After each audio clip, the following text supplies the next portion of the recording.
مولاي صل وسلم دائما أبدا على حبيبك خير الخلق كلهم مولاي صل وسلم دائما أبدا على حبيبك خير الخلق.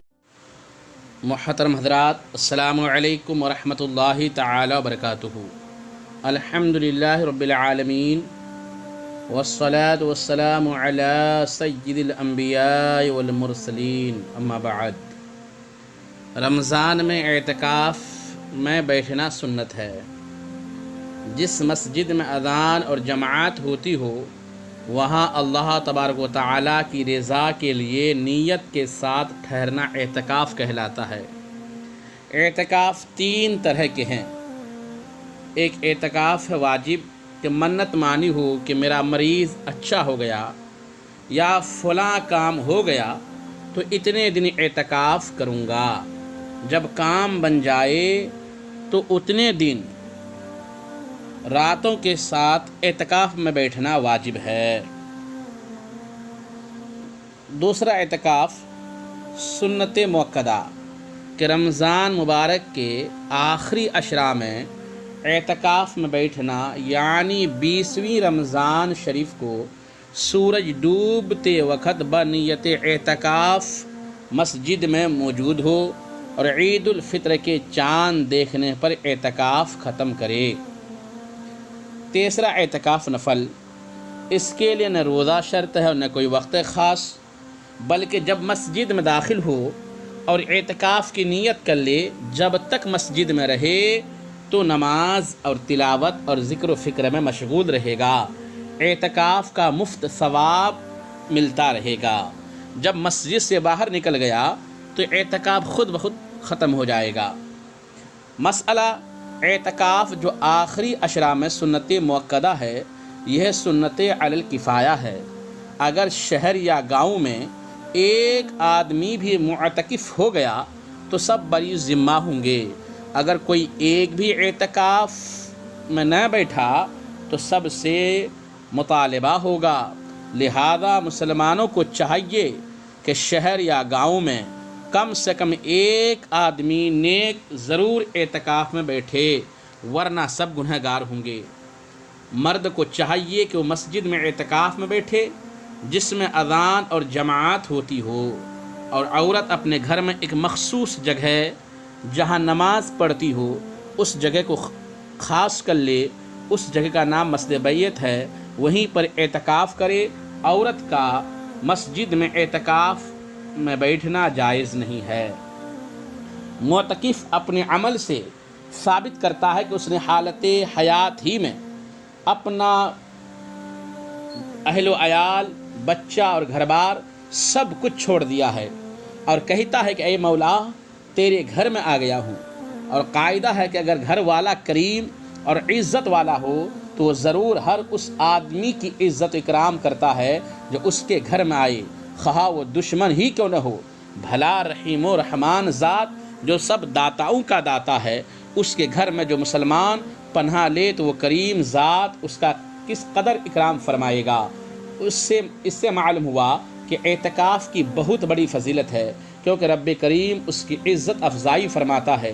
محبوب دو جہاں صلی اللہ علیہ وسلم ابن ماجہ شریف میں ارشاد فرماتے ہیں کہ وہ گناہوں سے باز رہتا ہے اور نیکیوں سے اسے اس قدر ثواب ملتا ہے جیسے اس نے تمام نیکیاں کی ہو. اس حدیث شریف میں اعتکاف کے 2 بڑے فائدے ارشاد فرمائے گئے. ایک یہ کہ انسان اعتکاف کی برکت سے گناہوں سے محفوظ رہتا ہے. دوسرا فائدہ یہ ہے کہ بہت سے نیک کام، مثلا نماز جنازہ، بیمار کی تیمارداری، مظلوم کی مدد وغیرہ جو اعتکاف کی وجہ سے نہیں کر سکتا، مگر معتکف کو ان سب اعمال صالحہ کا ثواب مسجد میں بیٹھے ہوئے ملتا رہتا ہے. الحمدللہ رب العالمین.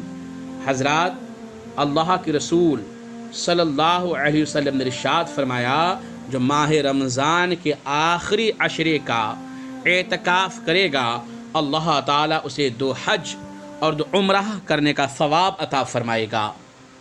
اور رسول اعظم صلی اللہ علیہ وسلم نے ارشاد فرمایا کہ اگر ایک دن بھی کوئی آدمی اعتکاف کرے گا تو اللہ تعالیٰ اس کے اور جہنم کے درمیان 3 خندق کا فاصلہ رکھے گا، اور ایک خندق کی لمبائی زمین و آسمان کے برابر ہوں گی۔ میرے پیارے دوستو، ہم جب اعتکاف میں بیٹھیں تو اس بات کا ضرور خیال رکھیں کہ مسجد کہاں سے کہاں تک ہے۔ مسجد ہی میں رہنا ہے۔ مسجد سے باہر اگر بغیر ضرورت کے ہم نکل گئے تو ہمارا اعتکاف ٹوٹ جائے گا۔ ہم مسجد سے باہر کب جا سکتے ہیں؟ جب کہ ہمیں پیشاب پاخانہ کی ضرورت ہو، یا وضو بنانے کی ضرورت ہو، یا غسل نہانا واجب ہو جائے، تب ہم مسجد سے باہر جا سکتے ہیں۔ لیکن اتنے ہی وقت جتنا وقت میں پیشاب ہو سکتا ہے، پاخانہ ہو سکتا ہے، غسل ہو سکتا ہے، وضو ہو سکتا ہے۔ لیکن آج کل کیا ہو رہا ہے؟ ہاتھ میں مسواک لے لیتے ہیں، برش لے لیتے ہیں، کولگٹ لے لیتے ہیں، وضو خانے میں جا کر کئی منٹ تک باتیں کرتے ہیں، مسواک کرتے ہیں اور کھڑے رہتے ہیں اور دنیائی باتوں میں مشغول ہو جاتے ہیں۔ تو کیا یہ اعتکاف ہے؟ مسلمانوں، یہ اعتکاف ٹوٹ جائے گا۔